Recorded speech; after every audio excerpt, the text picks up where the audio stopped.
লাইলাতুল কদর তালাশ করা। নবী করিম সাল্লাল্লাহু আলাইহি সাল্লাম বলেছেন, তাহাররু লাইলাতুল কদর ফিল বিত্তি মিনাল আশরিল আওয়াখির মিন রমাদান।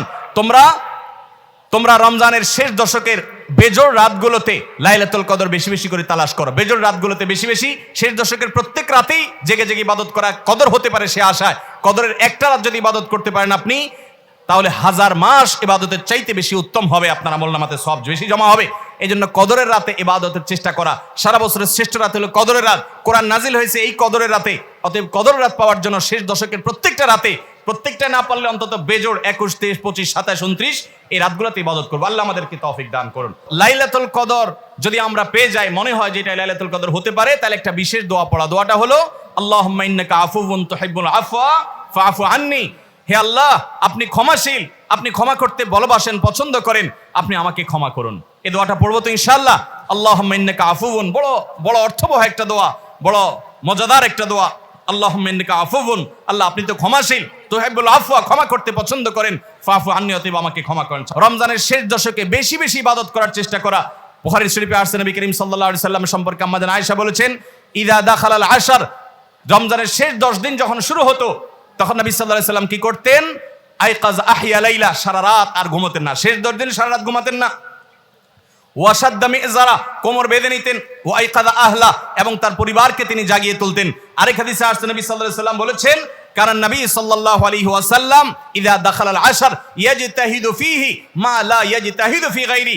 নবীজির জীবনে কখনো ইবাদতের জন্য এত চেষ্টা করতেন না যত চেষ্টা করতেন রমজানের শেষ দশকে ইবাদতের জন্য। আমাদের দেশে দেখবেন রমজানের প্রথম 10 দিন মসজিদ পূরণ হয়ে, মসজিদের বারান্দা ফিল আপ হয়ে, বাহিরেও মুসল্লি হয়, সেখানে চাটাই এবং কার্পেট বিছানো লাগে। কিন্তু দ্বিতীয় দশক আসলে আস্তে আস্তে বাহিরে মুসল্লি হাওয়া হয়ে যায়, আস্তে আস্তে চাটাই উঠে যায়, মসজিদের ভিতরে মুসল্লি চলে আসে। শেষের 10 দিন হলে একেবারে মূল মুসল্লি যেগুলো ওয়াক্তিয়া নামাজের, এর বাইরে অতিরিক্ত মুসল্লি সব ঝরে পড়ে যায়, সব ঈদের মার্কেটে চলে যায়। ভাইরা আমার, নবী করিম সাল্লাল্লাহু আলাইহি সাল্লাম শেষ দশককে সবচেয়ে গুরুত্ব দিতেন, আর আমরা সবচেয়ে অবহেলা করি সেই সময়টাকে। আল্লাহ আমাদেরকে শেষ দশককে ইবাদতের জন্য বিশেষ গুরুত্ব দেওয়ার তৌফিক দান করুন।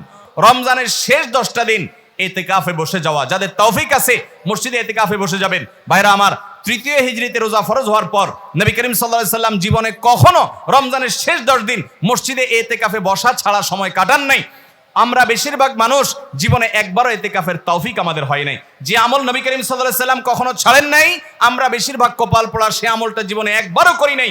ইতিকাফের মানে হলো আপনি গাট্টি বসকা নিয়ে, আপনার কাঁথা বালিশ নিয়ে, আপনার সব কাপড় চোপড় নিয়ে আপনি আল্লাহর চৌকাঠে এসে পড়ে যাওয়া। এটা অত্যন্ত অত্যন্ত তৃপ্তিদায়ক একটা ইবাদত, অত্যন্ত এই একটা মজাদার একটা ইবাদত, যেটার স্বাদ আপনি আস্বাদন একবার করলে আপনাকে আর কেউ ঠেকাতে পারবে না। আমরা মনে করি ইতিকাফ মানে মসজিদে বন্দী হয়ে যাওয়া, কথা বলা যাবে না, বোবার মতো থাকতে হবে। এটা ভুল ধারণা। মসজিদে থাকলে প্রয়োজনে কথা বলতে পারবেন, আপনি ঘুমাতে পারবেন, আপনি অন্যান্য প্রয়োজনীয় কাজ, একান্ত প্রয়োজনীয় কাজও করতে পারবেন।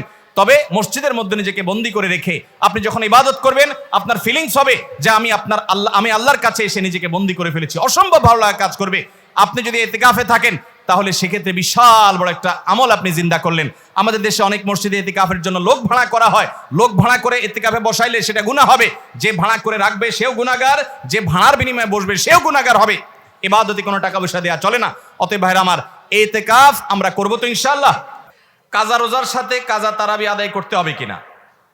কারোর কোনো রোজা কাজা হয়েছে, এই রোজাটা যখন রমজানের পরে আপনি কাজা রাখবেন, তারাবির নামাজটাও কাজা করতে হবে কিনা? উত্তর হলো তারাবির নামাজের কাজা লাগবে না। আপনি শুধুমাত্র রোজার কাজা করলে কি কাজা আদায় হয়ে যাবে। আপনার 5টা রোজা ভাঙতি পড়েছে, অনেক মা বোনরা মাসিকের কারণে রোজা ভাঙতি পড়ে, তাহলে যে কয়টা ভাঙতি পড়ছে সেগুলো আপনি রেখে দিবেন রমজানের পরে। অসুস্থ হওয়ার কারণে আপনি পুরুষ মানুষ রোজা রাখতে পারেন না, রমজানের পরে সেই কয়টা রেখে দিবেন। সফরে ছিলেন, রোজা রাখতে পারেন না, সেগুলো রেখে দিবেন। ওর সাথে তার তারাবি আদায় করতে হবে না। তারাবির সাথে রোজার সম্পর্ক নাই, তারাবি স্বতন্ত্র আমল। আমরা অনেকে ভুল জানি, মনে করি যে যদি কোনোদিন তারাবি পড়তে না পারি তাহলে বোধহয় রোজা রাখা যাবে না। এরকম ভুল ধারণা অনেকের আছে। রোজার সাথে তারাবির কোনো সম্পর্ক নাই। এমনকি একজন মানুষ রোজা রাখতে পারছে না, কিন্তু তারাবি পড়ার সুযোগ আছে, তিনি অবশ্যই তারাবি পড়ার চেষ্টা করবেন, কারণ দুইটাই স্বতন্ত্র ইবাদত। তারাবি পড়া সুন্নাত আর রোজা রাখাটা ফরজ। রমজানে দোয়া কবুলের সর্বোত্তম সময় কখন? ভাইরা আমার, সারা বছর অন্য সময় যেরকম দোয়া কবুল হয়, রমাদানে দোয়া কবুল আরো বেশি হয়। বিশেষ করে রোজা অবস্থায়, সিয়ামরত অবস্থায় সায়েম ব্যক্তি, রোজাদার ব্যক্তির দোয়া কবুল হয়। কারণ নবী করিম সাল্লাল্লাহু আলাইহি সাল্লাম বলেছেন, যে কয়েক ব্যক্তির দোয়া ফেরত দেওয়া হয় না, এর ভিতরে একজন হল as-সাইম হাত্তা ইফতির, কোন কোন বর্ণনা আছে হিনা ইফতির, রোজাদার ব্যক্তি দিনভর রোজা দোয়া করলে তার দোয়া কবুল হয়, হাঁটতে চলতে ফিরতে, কাজের ফাঁকে, মা বোনরা গৃহস্থলী কাজের ফাঁকে, এবং সবাই যার যার কাজের ফাঁকে ফাঁকেও দোয়া করতে পারেন। আর মনোযোগ নিয়ে নামাজের আগে পরে বিভিন্ন সময় দোয়া করতে পারলে সেটা আরো ভালো। সেই সাথে আমাদের ইফতারের আগ মুহূর্তে কোন কোন বর্ণনা মতে দোয়া কবুল হয়। আমরা ভোর রাতে সারি খেতে উঠি, সারি খাওয়ার সময়টা, ভোর রাতের সময়টা দোয়া কবুলের সময়। রমজান মাসে এই সময়টাকে আমরা বিশেষভাবে আমরা দোয়ার জন্য নির্ধারণ করতে পারি। তাহলে দিনভর ইফতারের আগে ওই যে সারি খেতে উঠলে এই সময়গুলো বিশেষভাবে আমরা দোয়ার প্রতি যত্নবান হবো। আল্লাহ আমাদের তৌফিক দান করুন। শবে কদরের কোনো আমল আছে কিনা? শবে কদরের আমল আছে ভাই। শবে কদরের সব ধরনের ইবাদতই করার চেষ্টা করতে হবে সাধ্য অনুযায়ী, যেগুলো করা সম্ভব হয়। বিশেষ করে কোরআন তেলাওয়াত করা, দুই রাকাত করে লম্বা কেরাত, লম্বা রুকু সিজদা দিয়ে যতটুকু পারেন নফল নামাজ পড়বেন। বিশেষ পদ্ধতির নামাজ, শবে কদরের নামাজ এত রাকাত, অমুক সূরা এতবার, প্রথম রাকাতে দ্বিতীয় রাকাতে এতবার, এগুলো মন গড়া, এগুলোর কোনো ভিত্তি কোরআন হাদিসে নাই। তবে দুই রাকাত করে যত লম্বা রুকু দিয়ে সিজদা দিয়ে অনেক সময় নিয়ে 2 রাকাত নামাজ 5-7-10 মিনিট ধরে যত বেশি সময় ধরে পারেন লম্বা কেরাত রুকুতে নামাজ পড়বেন। এক, তেলাওয়াত বেশি বেশি করবেন, যত সুন্দর করে সম্ভব তেলাওয়াত শুনবেন, শোনাশুনি করবেন, কোরআনকে সময় দিবেন, কোরআন স্টাডি করবেন এই রাতে। আর বিশেষ করে একটা দোয়া আমাদের আয়েশাকে রাদিয়াল্লাহু তাআলা আনহাকে নবী করিম সাল্লাল্লাহু আলাইহি ওয়াসাল্লাম শিক্ষা দিয়েছেন, আল্লাহুম্মা ইন্নাকা আফুউন তুহিব্বুল আফওয়া ফাআফু আন্নী। আল্লাহ আপনি ক্ষমাশীল, ক্ষমাকে ভালোবাসেন, আপনি আমাকে ক্ষমা করুন। আর আল্লাহর কাছে দোয়া, ইস্তেগফার, রোনাজারি, চোখের পানি ফেলা, গুনাহ মাফ চাওয়া, এগুলো করতে থাকবেন। দান সাদেকা করার সুযোগ থাকলে সেটাও করবেন, অর্থাৎ যে কোনো সাধারণ আমলই করবেন। হাদিসে বিশেষ করে এই দোয়াটার কথা বলা আছে, এটা আমরা লাইলাতুল কদরে পড়ব। শবে কদরের নামাজের নিয়ম কি, কত রাকাত পড়তে হবে একটু জানাবেন। শবে কদরের নামাজের নিয়ম কি? একটু আগে আমরা বলেছি যে শবে কদরের নামাজের আলাদা কোনো নিয়ম নাই। অন্য যে কোনো সময় যে আমরা নফল নামাজ পড়ি ঠিক একই পদ্ধতিতে আমরা শবে কদরে পড়বো, লাইলাতুল কদরেও পড়বো। আমরা বিশেষ করে অনেকে মনে করি লাইলাতুল কদরের প্রথম রাকাতে অমুক সূরা এতবার পড়তে হয়, সূরা ফাতিহার পর দ্বিতীয় রাকাতে তমুক সূরা ততবার পড়তে হয়। এগুলো সবগুলো মানুষের নিজেদের বানানো। কোরআন বা হাদিস এরকম কোন ফরম্যাট শবে কদরের জন্য আলাদা ঠিক করে দেয় নাই।